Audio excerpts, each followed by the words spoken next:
As you heard Luke talk about, and John read,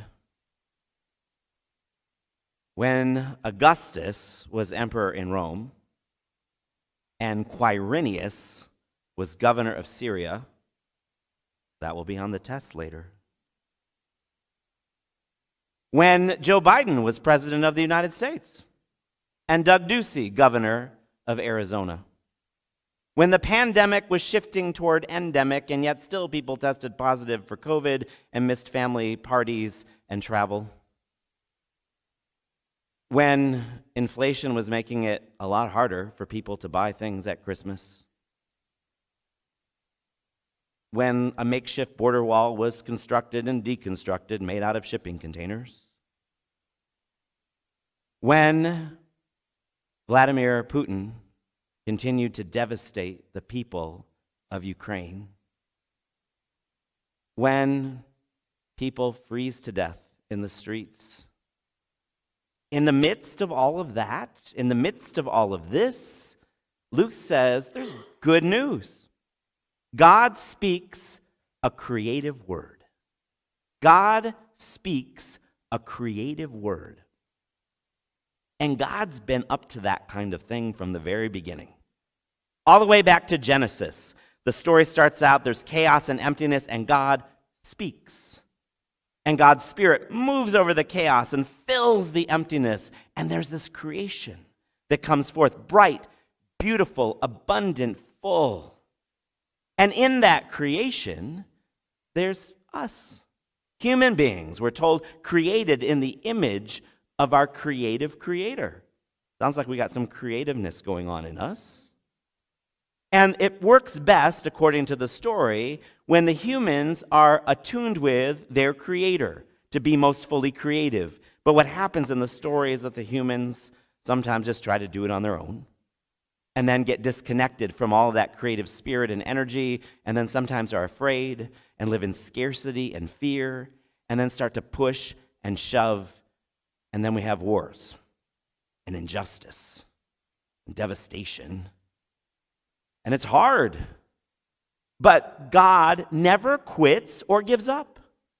God never quits. God so loves the world, as John says it in his gospel. And so God, in the midst of the chaos and the storms and the wars and all of it, God still keeps speaking a creative word. Again and again and again. And when people tune in, new life springs up. Springs in the desert. Blooms and life propagating once again in all kinds of different ways, in all kinds of different times and places, through women judges and male prophets, through shamans and through simple people in the villages and fisher people, through all kinds of people. When they listen for how God's still speaking, that creative word, it comes alive in them, and new creation comes again and again and again. And tonight, we celebrate a story of God speaking a creative word in a little town called, it wasn't a trick question, you knew? So, God speaks this creative word in the story in the little town of Bethlehem. And so we're told a place, but Luke also, he tells us about this creative word being made flesh in this town, but he gives us some other specifics. It's not in a vacuum. It's not just a once upon a time story. It happens in the context of things in life. It happens when Augustus is emperor of Rome and Quirinius is governor of Syria. Now, we just had a study group that was looking at this story, and people were like, hey, what's up with the whole governor of Syria part? The story doesn't even happen in Syria. Why do we care about this person being the governor?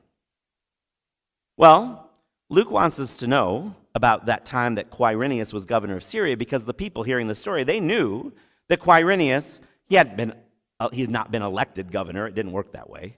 But he wasn't even from within the people of Syria. The Syrians had tried to have a rebellion against Rome. And so Quirinius was a ruthless military leader that the Roman Empire placed in Syria to stop the uprising. So people were yearning for freedom, for justice, and Rome said, nuh-uh. And here comes Quirinius to shut them up and shut them down. It was a hard, scary time. And when Augustus is emperor of Rome, well, Rome was the greatest power that anyone telling this story had ever known or heard of, and Augustus represented that power. And it was not a benign, gentle power. It was a power that was kept in place through lots of armies and violence and intimidation and threats. And that power was seen as divine. Augustus was considered to be a god. When Augustus' birthday was celebrated in the Roman Empire, there were angelos, which is angel, which is messenger, who went out and announced the gospel of the birth date of the divine Augustus. See what Luke might be up to here? So they go forth and they're celebrating Augustus. And on the coinage from the time of Jesus, it says Augustus with his face, and it says the divine Augustus. Augustus is God. And it probably felt that way. What kind of power really runs things? What kind of power really rules things? Well, it's Quirinius kind of power and Augustus kind of power. And for the most of us and the people on the margins and those on the outside, too bad for you. That's what seems to win in the world. And Luke says, in the midst of all that, God is still speaking. God speaks a creative word, born in Bethlehem. And Luke gives us some context to help us understand that it's hard on everybody, including Mary and Joseph. So you heard that when Augustus was emperor, it says in King James Version, it's a census. You heard in the New Revised Standard Version, a registration. Well, Rome is counting people, so to speak, registering people. Does anyone know why? Taxes. Taxes. One of the certain things. Taxes. So the empire needs your money. And so we're going to do, as empire, whatever we think is the best way to get your money. And even though tyrants and emperors will sometimes say, I love my people, they don't really. They love money and power. That's usually how it works.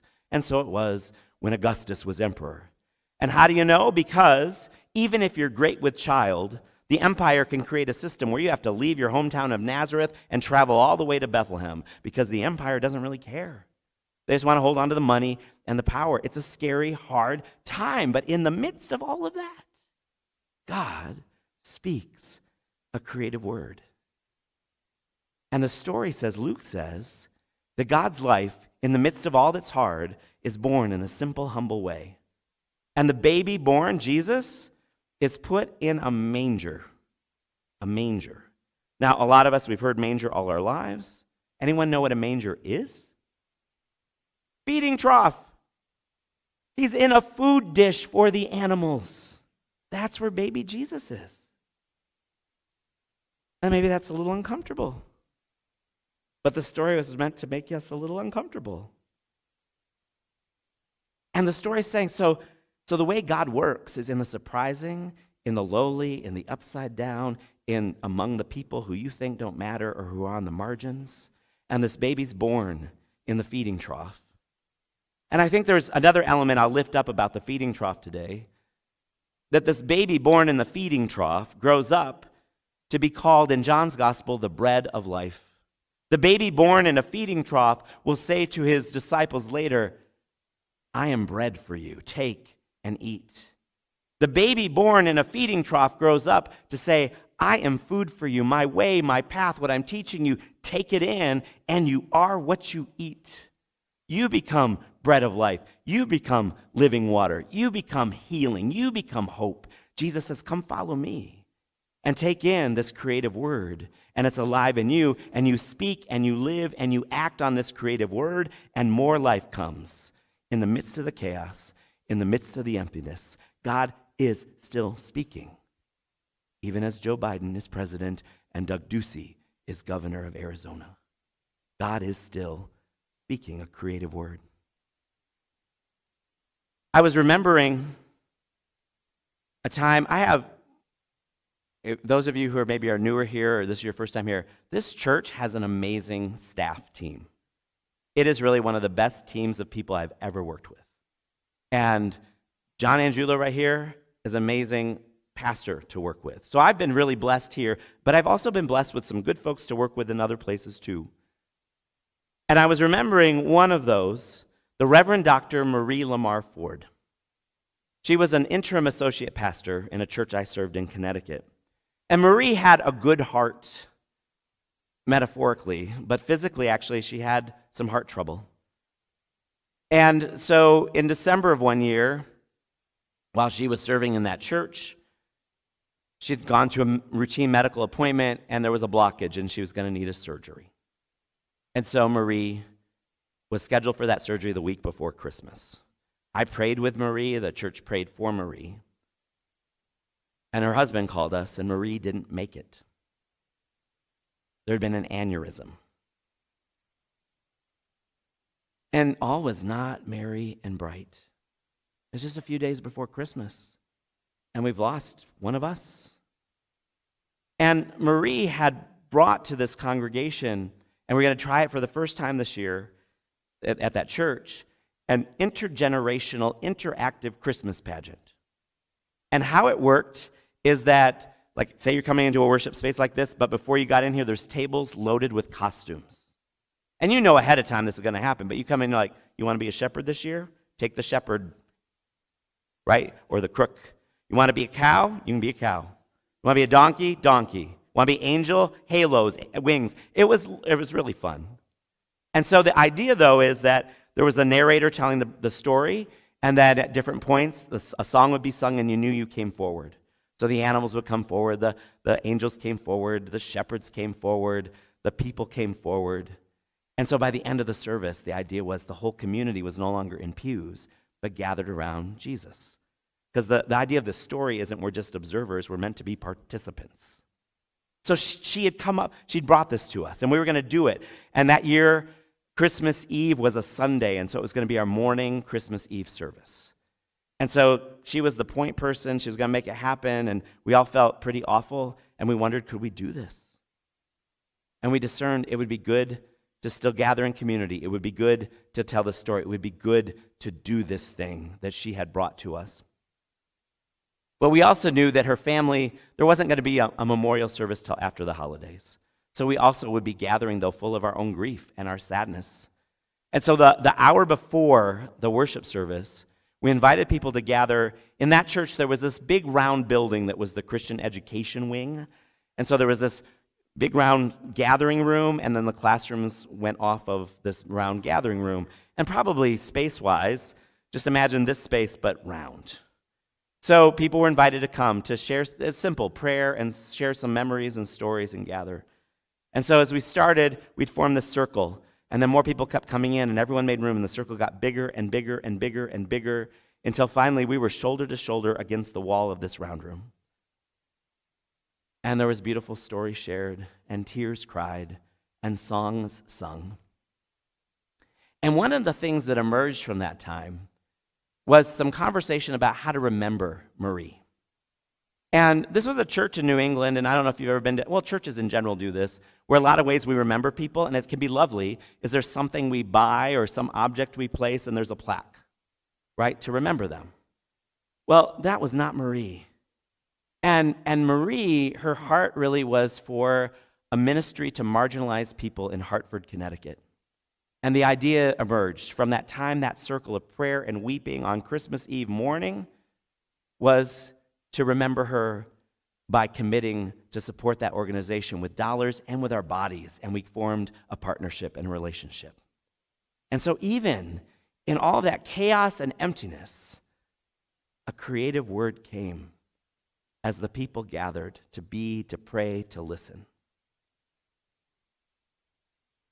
And for me, that's why we're here. That's why we gather on Christmas Eve. That's why I remember this story. Some of us, we could just repeat this story, right? We've got it memorized. John reads the scripture. I saw some of your mouths moving, right? And some of you hear Linus, right, from Charlie Brown. Yes, right. That's how I first learned it, Linus in the Charlie Brown Christmas special.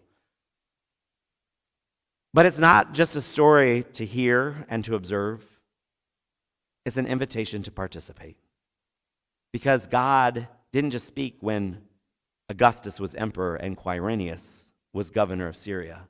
God's still speaking now. And we're invited to follow this way of Jesus, to receive daily in our prayer, meditation, contemplation, in community, and sharing meals and walks, and what matters to us, to take in the bread of life, to be bread of life, to take in the light of Christ, to be the light of Christ. Even as we go from this place, there will be chaos, there will be emptiness, and God can still speak in us and to us and through us. And when we do that together, oh, that is good news. Come and see. Amen.